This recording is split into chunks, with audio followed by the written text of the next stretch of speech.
हर हर महादेव। 18वां अध्याय श्रावण शुक्ल दशमी तिथि का महात्म्य। भगवान शंकर ब्रह्मा पुत्र संत कुमार से बोला, अब मैं तुम्हें श्रावण शुक्ल दशमी की तिथि के विषय में बताता हूँ, ध्यान देकर सुनो। श्रावण शुक्ल दशमी को व्रत का शुभारंभ कर वर्ष के प्रत्येक माह की शुक्ल पक्ष की दशमी तिथि को व्रत रखना चाहिए। इस प्रकार अगले श्रावण शुक्ल दशमी को इसका उद्यापन करना चाहिए। राजा को राज्य की उन्नति के लिए, कृषक को खेती की उन्नति के लिए, वैश्य को व्यापार की उन्नति के हेतु, स्त्री को पुत्र प्राप्ति हेतु तथा अन्य प्राणियों को धर्म अर्थ तथा अपने व्यवसाय की उन्नति हेतु इस व्रत को करना चाहिए। इस व्रत को आशा दशमी व्रत कहा गया है। जिसको भी किसी प्रकार का दुख हो तो उसके निवारण के लिए श्रावण शुक्ल दशमी की रात को स्नान कर व्रत का शुभारंभ करे। रात को 10 दिशाओं को फूल, पल्लव, चंदन या जौ के आटे द्वारा अपने घर के चौक को अंकित करके वाहन सहित स्त्री चिन्ह द्वारा चिन्हित करके घी से तैयार किया हुआ नैवेद्य देकर अलग अलग दीपक देना चाहिए। इसके बाद ऋतु के फल देकर अपने मनोरथ को इस प्रकार स्पष्ट करना चाहिए, मेरी आशा पूर्ण हो, मेरा मनोरथ पूर्ण हो, मेरा कल्याण हो। इस प्रकार प्रतिमास निरंतर व्रत करना चाहिए और ब्राह्मणों को दक्षिणा देनी चाहिए।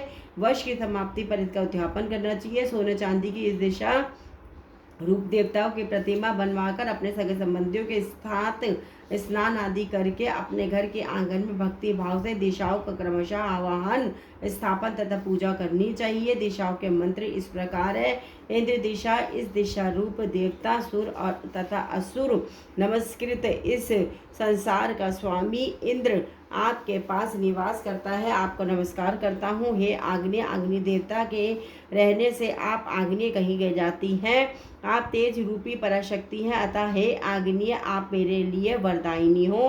हे याम्य, धर्मराज आपके सहारे इस सारे संसार को चलाते, इसीलिए आपको संयमी कहते हैं। हे संयमी, आप मेरे लिए उत्तम कार्य प्रदान कराने वाली हैं। हे आशा, हाथों में खड्ग लिए अत्यंत विकराल रूप मृत्युदेव निश्चित स्थान में आपके पास निवास करते, अतः आप निश्चित रूप है। आप मेरी आशाओं को पूर्ण करें। हे वारुणी, भुवन के आधार तथा जल जंतु के अधिपति वरुण देव का निवास आप में है। हे वारुणी, आप मेरे और धर्म के कार्य के लिए तत्पर हो। हे वायव्य, संसार के आदिकारक प्राण रूप वायुदेव से आप अधिष्ठित है, इसीलिए आप मेरे आंगन में प्रतिदिन शांति बनाए रखें। हे कौवेरी, आप उत्तर दिशा में निवास करती है, कुबेर देव का निवास आप में ही है, इसीलिए आप मेरे मनोरथों को पूर्ण करें।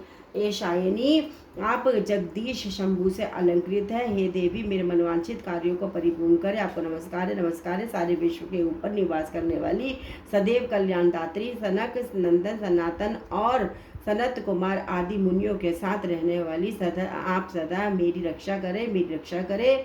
सब नक्षत्र, ग्रह, तारागण, नक्षत्र, माता, भूत, प्रेत, विनायक तथा भक्ति युक्त मन से जिन देवी देवताओं का मैंने पूजन किया है, वे सब मुझे अभीष्ट सिद्धियां देने वाले हो। सर्प तथा नेवले से नीचे के लोक में आप सेवित हैं, अतः आप मेरे ऊपर नाग तथा नाग कन्याओं के साथ प्रसन्न हो। उपरोक्त मंत्रों को बोलकर पुष्प, धूप आदि द्वारा अर्चन करके अलंकार, वस्त्र और फल निवेदन करने चाहिए। रात को जागरण करना चाहिए। प्रातःकाल दोबारा प्रतिमा की पूजा करके उसे ब्राह्मण को दे देना चाहिए। इस विधान द्वारा अर्चन तथा समापन कर प्रणाम करना चाहिए। फिर मित्रों तथा बंधु बांधवों सहित भोजन करना चाहिए। इस प्रकार आदरपूर्वक जो दशमी का व्रत करता है उसकी सभी इच्छाएं पूरी होती है। यह सनातन व्रत विशेष रूप से स्त्रियों के लिए है। यह व्रत धन, यश, दीर्घायु तथा सब इच्छाओं को पूर्ण करने वाला, तीनों लोकों में इस व्रत के तुल्य और कोई दूसरा व्रत नहीं है। यह व्रत मोक्ष प्रदान करने वाला है। इस व्रत के तुल्य ना कोई व्रत आज तक हुआ है और ना आगे होगा। 18वां अध्याय पूरा हुआ।